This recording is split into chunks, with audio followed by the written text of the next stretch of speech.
তো গাইস দেখছেন আমরা বেলে শরবত বানানোর জন্য বেলটাকে প্রথমে জল দিয়ে ভালো করে নিংড়ে মিক্স করে নিচ্ছি। এবার এটা আমরা দেবো একসাথে, মানে আমরা গ্লুকন্ডি আর চিনি পাউডার মিক্স করে নিয়েছি।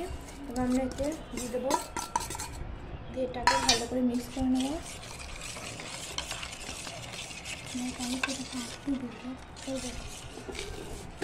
এবার এতে হালকা পরিমাণে দেখছেন বিট নুন,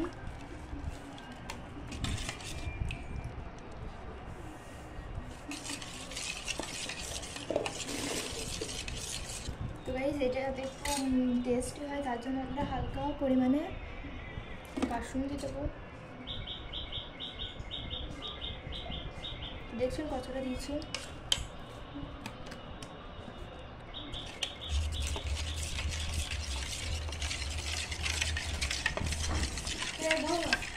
তো গাইস এটা হয়ে যাওয়ার পর আমরা নেবো দেখছেন বরফ। এবার আমি দুটো গ্লাস নিয়ে আসছি। এবার দেখছেন গ্লাস দুটোর মধ্যে আমি কিছু বরফ বসে দিচ্ছি দেখছেন। এবার আমি এটাকে ছাঁকনি দিয়ে ভালো করে ছেঁকে নেব।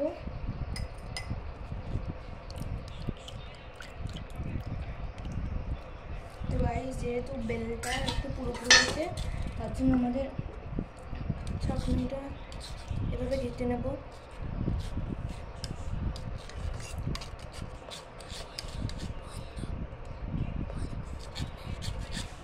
তো গাইস এবার আমরা এটাতে কিছু মিক্স করে নেব।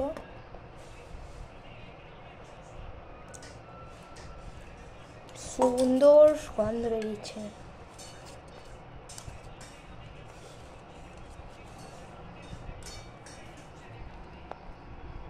দেখছেন কতটা সুন্দর।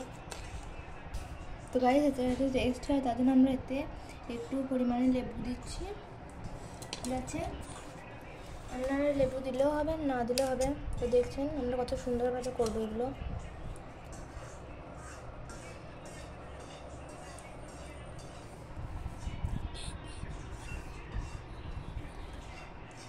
তো দেখছেন গাইস আমরা এটাকে কত সুন্দর করছি।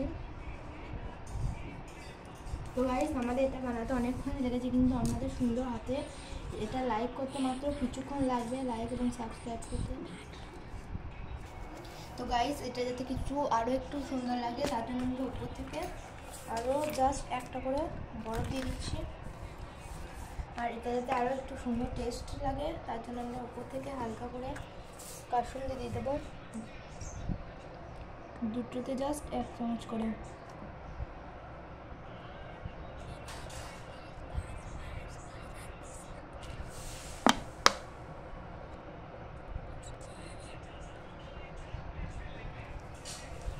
এবার আমরা জাস্টটাকে টেস্ট লাগবে আমার মনে হচ্ছে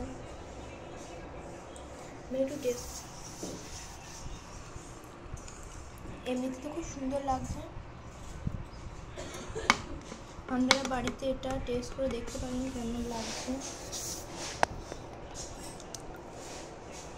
যেহেতু আমাদের মানে একটু বেশি পরিমাণে সব কিছু দেখা যাচ্ছে।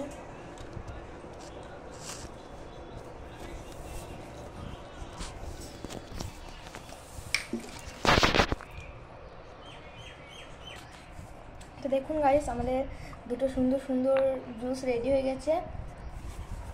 দেখুন কতটা সুন্দর লাগছে।